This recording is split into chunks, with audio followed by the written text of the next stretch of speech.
Storylines here. The Vikings going across the pond. They lose last week in tough fashion. Now they bounce back with a win here behind Carson Wentz. That's one part of the story. The other part, of course, is the performance of the rookie, Gabriel, the third-round pick, and all of the controversy that we saw there. What do we say about his performance today? I thought both these quarterbacks played well today. Listen, the defenses were the story of this game. Both these defenses looked like they were going to overpower, especially these quarterbacks that, again, one making his first start, Carson Wentz, has been so up and down throughout his career. But I thought Gabriel looked decisive. Again, didn't turn the ball over, got the ball out of his hands. And again, this offensive line has struggled. Again, the Minnesota defense, Brian Flores, presents so many problems for a young quarterback. And again, this guy looked controlled for making his first start. I think a lot to like if you're a Cleveland fan. Yeah, I mean, all it is when you go against that Brian Flores defense, he's 10-1 against rookie quarterbacks. Yeah. Now, this kid was outstanding, I thought. Right. I mean, he managed the game well. I mean, no turnovers. I think he got sacked maybe once or twice the whole game, but he looked in control. And by the way, accurate. Like he was spot on. Him and that the big tight end that you love so much, that Njoku. Njoku. Holy cow, they look good. And this is the first time all season we can say that this offense actually was entertaining to watch. Yes, it was.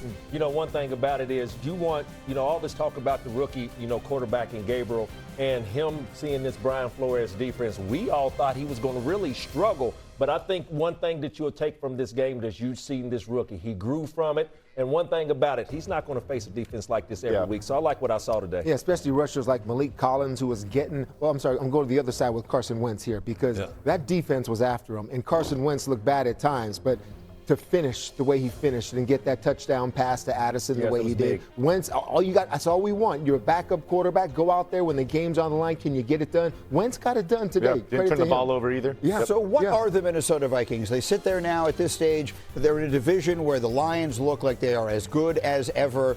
The Green Bay Packers, they haven't maybe looked as good as we'd like them to, but they certainly feel like a legitimate Super Bowl contender. What exactly are the Vikings? Well, look, Kevin O'Connell is outstanding. He's about as good a coach as there is in this league, and he finds a way to get it done. This is with a quarterback that, to politely say a journeyman quarterback, they're still finding ways to move that ball offensively. And I don't know, I just think their defense with Brian Flores, that style of defense is going to be good. So they're going to still have a shot. Look, remember last year they won, 13 games or 14 games? 14 games. In the regular season. So you certainly can't count this game one out. thing that really stood out to me watching this game at the beginning, you heard me talking the 3-hour show about the number one wide receiver. I like the way they moved Justin Jefferson early in this game. They had him at tight end, they had him in the slot, they had him at running back. So going forward, I like what the Vikings is doing with a backup quarterback. Listen, it's a good win for Minnesota, but what they are remains to be seen. Obviously, they have an elite defense, but when J.J. McCarthy gets back, right, he's had 8 quarters, 7 of them haven't looked pretty good. We just talked at length about the guy playing quarterback in Seattle that was there last year, Sam Darnold. You got to think, you got to wonder what this team looks very different with him at the helm, and they obviously let him walk. I don't know. Obviously, when J.J. comes back, what they are at that point still is an unknown. As much time as Carson Wentz can buy this kid to get healthy and the defense can help Carson Wentz, this is what it's all about. And you hung on today and you got to win, which is great. How healthy is J.J. now? How good can J.J. be? The defense has got to help. But that's where Minnesota is. I mean, this isn't one of the best teams in football or anything like that. This is one that is figuring themselves out, but they're still able to get wins, which is guys are still able to get wins with a ton of injuries on that offensive line as well. So I think when they get fully healthy, look, there's a reason they let Sam Darnold go. This organization has extreme confidence in J.J. McCarthy. So we'll see if it's warranted or not. Let's pick up that thought with Adam Schefter here as we take a look at where they are with J.J. McCarthy and his return. Shefty. Greeny, when J.J. McCarthy suffered his high ankle sprain, the expectation was that he would be back after the bye to come back at that point in time. Keep in mind, they also play the teeth of... For a field goal on that drive. Gabriel, 13 of 21, 102 yards, a touchdown. He's run for 5 yards. He's had a few plays called back. And the game is available for you right now on NFL Network.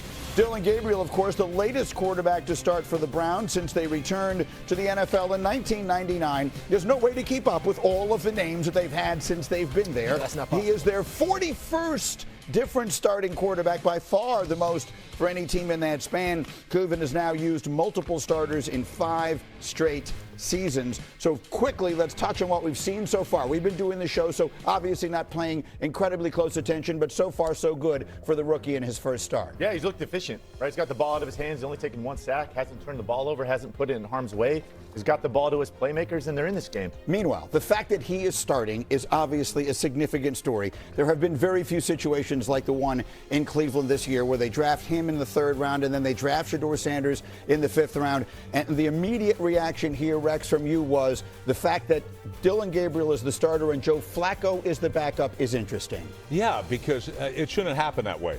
Joe Flacco, can't get it done anymore. So bring Shedeur Sanders up with the young kid, the lefty, Gabriel. And now your first and second team are the young quarterbacks. That's what we want to see. And make no mistake, Alex, we talked about this yesterday. You said there's 2 first-round picks that they have next year, right? Yep. So this is about, let's see what we have. Are one of these guys going to be our quarterback moving forward? Right. And to me, look, I was saying something about Shedeur Sanders. And to me, I just know this kid has so much ability that I want to see him out there like anybody else. Yeah. And why the hell he's not out there, it makes no sense. It makes absolutely no sense to me. It makes no sense. No sense. You hit the nail on the head, Rex. This year, the rest of this year should be finding out if either of these kids can be a starting quarterback, right? And the fact that he's not bumped up to backup, something's off. Something's wrong, right? Again, given his ability, his track record, where they're at right now as a team, as a QB room with Joe Flacco, again, I don't understand why this guy's not the backup and ready to roll in case something happens. And how important is the quarterback room?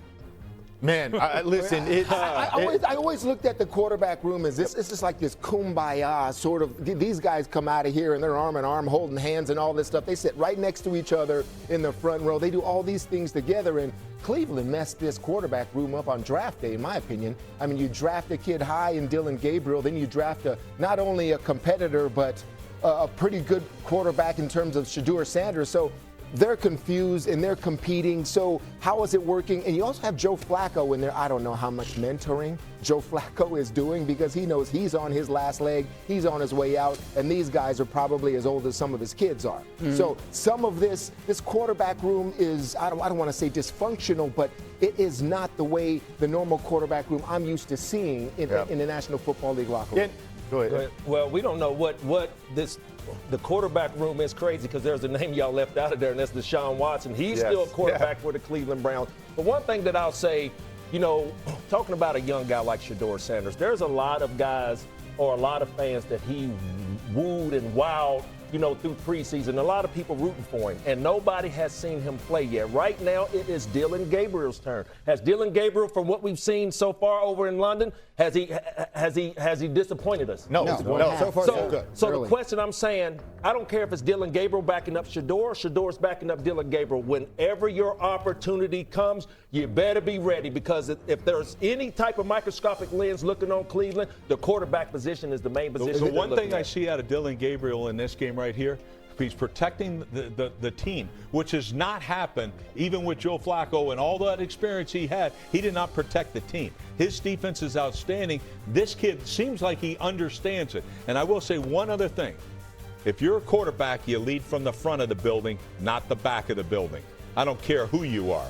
And so that to me might be the reason we're seeing this. Tell him, Coach. Real quick, there's a reason why Myles Garrett talked about getting traded.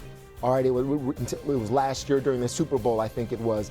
If I'm a veteran defensive player, any player in that locker room, I'm just like, please, figure this out by the end of the year. Yeah. Is it Shedeur? Is it Gabriel? Yeah. Who's it going to be? Or are both of them out of here and we're using these picks? It's got to be something. That win over Green Bay may have also given some of them the idea they could be a playoff team this year. Adam Schefter, there were so many different layers to this story. Help us with it. Well, we also have the Browns up against the Vikings today in a matchup in which the Vikings were going with their backup quarterback Carson Wentz, who had replaced J.J. McCarthy, who's dealing with a high ankle sprain. Now, Carson Wentz has gone to the locker room at halftime with an injured shoulder. He's questionable to return. We very well may see Max Brosmer play quarterback for the Vikings in the second half up against Dillon Gabriel as he makes his first start with the Browns and becomes the 41st quarterback to start a game for the Cleveland Browns since 1999, Greeny.